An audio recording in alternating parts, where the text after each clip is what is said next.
Bulletin کا آغاز کریں گے اس خبر کے ساتھ۔ امریکی سینٹرل کمانڈ نے کہا ہے کہ ایران کے خلاف حملوں کی تازہ ترین لہر مکمل کر لی ہے۔ ایران کے خلاف مسلسل تیسری رات حملے کیے ہیں۔ جنوبی ایران کے شہر بندر عباس، بوشہر، قشم، کیش، ابو موسیٰ میں دھماکے سنے گئے۔ وسطی ایران کے شہر امیدیہ میں بھی امریکی میزائل گرنے کے اطلاعات ہیں۔ امریکی سینٹ کاپ کے مطابق 5 گھنٹے طویل آپریشن میں امریکی افواج نے بوشہر، چابہار، جسک، کوناک، ابو موسیٰ اور بندر عباس میں عسکری اہداف کو نشانہ بنایا۔ حملوں کا مقصد ایران کی جہازوں پر حملہ کرنے کی صلاحیت کو محدود کرنا تھا۔ امریکی افواج نے ایران کے ساحلی حفاظت، میزائل اور ڈرون سائٹس اور بحری صلاحیت کے خلاف درستگی سے اہداف کو نشانہ بنانے والے ہتھیاروں کا استعمال کیا۔ اس وقت مشرق وسطی میں 50,000 سے زیادہ امریکی فوجی تعینات ہیں۔ سینٹ کام کے مطابق امریکی افواج مہلک اور مستعد ہیں۔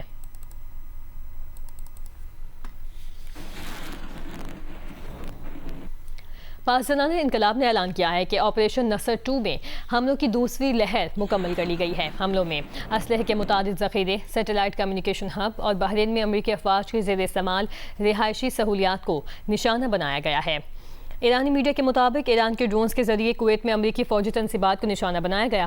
آبنائے ہورمز میں خلاف ورزیوں پر کئی جہازوں کو نشانہ بنایا گیا۔ عراق کے شہر اربیل میں ایرانی کرد اپوزیشن گروپ سے وابستہ مقام پر میزائل حملہ۔ بحرین کا فضائی دفاعی نظام سے ایرانی حملوں کو ناکام بنانے کا دعویٰ۔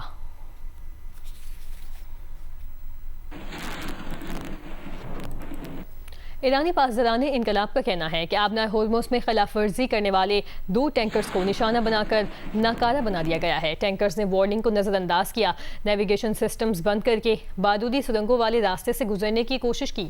آبنائے ہورمز میں جارحے دشمن کے ساتھ تعاون آبنائے ہورمز کے دوبارہ کھلنے میں تاخیر کا باعث بنے گا اور عالمی توانائی بحران پیدا کرے گا۔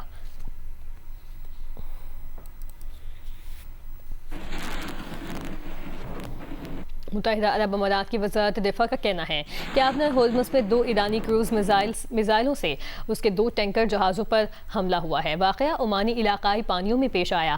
ٹینکر پر حملے میں عملے کا 1 بھارتی رکن ہلاک ہو گیا، 8 افراد زخمی ہیں۔ دونوں ٹینکروں پر لگی آگ پر قابو پا لیا گیا۔ کشیدگی میں اضافے کے جواب میں کارروائی کا مکمل حق محفوظ رکھتے ہیں۔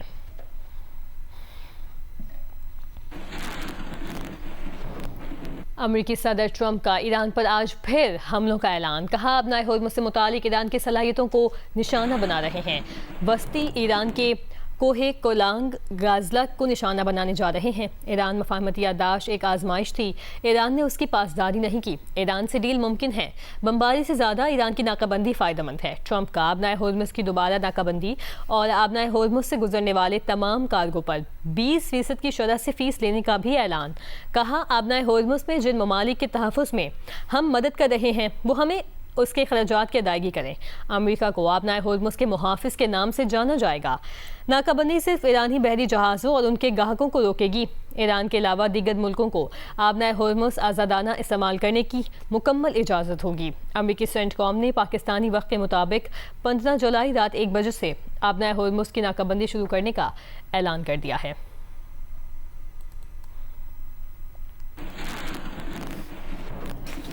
ایرانی وزیر خارجہ عباس اراغچی نے کہا ہے کہ آبنائے ہورمز کا محافظ ایران ہے اور ہمیشہ رہے گا۔ انہوں نے یہ بات امریکی صدر ڈونلڈ ٹرمپ کے آبنائے ہورمز کا محافظ بننے کی خواہش پر رد عمل میں کہی۔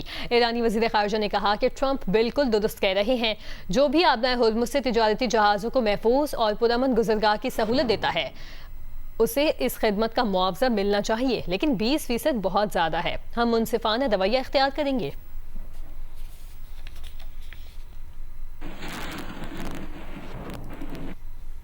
عرب امارات میں امریکی سفارت خانے نے 15 جولائی تک کونسلر اپائنٹمنٹس منسوخ کرنے کا اعلان کر دیا ہے۔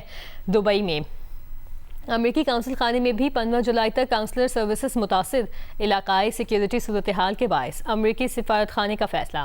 کہا مقررہ تاریخوں پر اپائنٹمنٹ رکھنے والے افراد سفارت خانے نہ آئیں، نئی اپائنٹمنٹ سے متعلق درخواست گزاروں سے خود رابطہ کیا جائے گا۔ عرب امارات سے غیر ہنگامی امریکی سرکاری عملے کو باہر منتقل کر دیا گیا۔ امریکی سفارت خانے کے مطابق معمول کی تمام امریکی ویزا سروسز تا حکم ثانی معطل رہیں گی۔ پاسپورٹ اور دیگر ہنگامی کونسلر خدمات ای میل کے ذریعے فراہم کی جائیں گی۔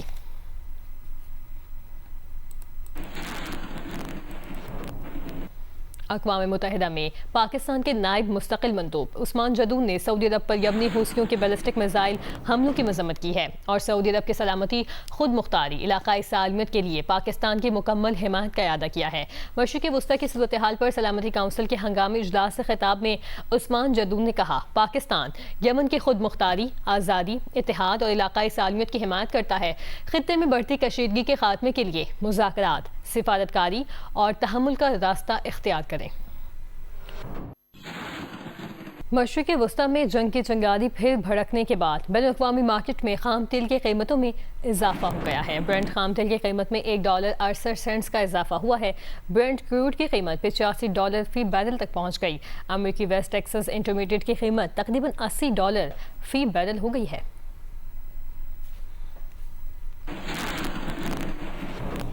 پیٹرولیم مصنوعات کی قیمتوں کے تعین کے نظام میں اصلاحات پر وزیر اعظم کی قائم کردہ کمیٹی کا اجلاس منعقد ہوا۔ کمیٹی نے سفارش کی کہ عوام کو پیٹرولیم کی قیمتوں کے تعین کا بینچ مارک معلوم ہونا چاہیے۔ وفاقی وزیر پیٹرولیم علی پرویز ملک نے کہا، آبنائے ہورمز کی دوبارہ بندش سے عالمی توانائی منڈیوں میں غیر یقینی صورتحال پیدا ہو گئی ہے، جس کے بعد کمیٹی کی ذمہ داری مزید اہم ہوگی۔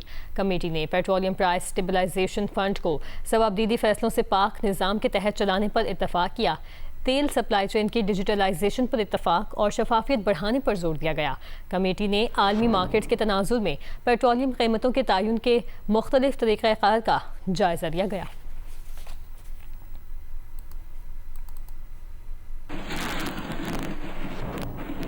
سابق سفیر ڈاکٹر ملیحہ لودھی نے پاکستان اور بھارت میں ایک اور جنگ کے خطرے کے حوالے سے کہا ہے کہ مصدقہ اطلاعات آ رہی ہیں کہ بھارت نے عملی طور پر اپنی آبدوزوں پر 12 سے زیادہ جوہری وار ہیڈ نصب کر دیے ہیں۔ دفاعی تجزیہ کار میجر جنرل ریٹائرڈ زاہد محمود کا کہنا تھا کہ پاکستان کسی بھی بھارتی جارحیت کا بھرپور جواب دینے کے لیے تیار ہے اور پاکستان بھرپور جواب دینے کی صلاحیت رکھتا ہے۔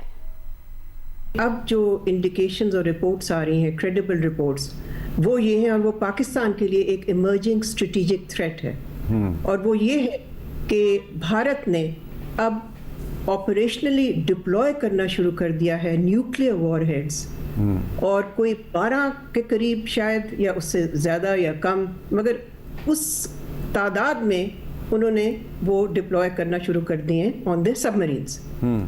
اور یہ انفارمیشن آئی ہے سپری سے۔ پین لینا آسان کام نہیں ہوتا۔ بھارت کی نیشن نے ابھی تک پین ہم نے بہت دیکھ لی ہے، ہم 2001 سے دیکھ رہے ہیں اور ہر قسم کا پین دیکھ لیا ہے۔ پاکستانی نیشن کی ول بھی آپ نے دیکھ لی۔ Pakistan has the capacity, Pakistan has the capability, and most importantly Pakistan has the will کہ وہ ریئیکٹ کرے گا۔ بھارت کو کبھی بھی وہ واٹ ایور ویز جدھر بھی جنگ جائے گی، پاکستان ایسکلیشن لیڈر پہ 2 ناچ اپ ہی رسپانس۔ گلگت بلتستان کے ضلع دیامر میں ہونے والی شدید بارشوں کے بعد سیلابی ریلے سے مکانات، زرعی زمینوں سمیت کئی رابطہ سڑکیں متاثر ہوئی ہیں۔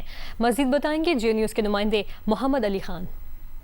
جی، ضلع دیامر موسمیاتی تبدیلیوں کے باعث ہونے والے طوفانی بارشوں اور تباہ کن فلش فلڈ کی لپیٹ میں ہے۔ سیلابی ریلوں نے مختلف وادیوں میں تباہی مچا دی ہے۔ لوگوں کے مکانات، درخت، رابطہ پل، 5 چکیاں مکمل طور پر تباہ ہو چکی ہیں۔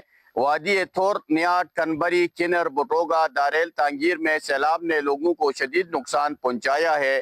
کلاؤڈ برسٹ کے باعث ہر طرف پتھروں کا ڈھیر لگ چکا ہے۔ لوگوں کو آمدرفت اور پینے کا صاف پانی میں مشکلات کا سامنا ہے۔ ندی نالوں اور دریاؤں کے قریب رہنے والوں کو شدید خطرات کا سامنا ہے۔ ندی نالوں اور دریاؤں میں پانی کی سطح انتہائی حد تک بلند ہو چکی ہے۔ لوگوں نے حکومت سے مطالبہ کیا ہے ریلیف آپریشن کو ہنگامی بنیادوں پر شروع کیا جائے تاکہ لوگوں کی مشکلات میں کمی واقع ہو سکے۔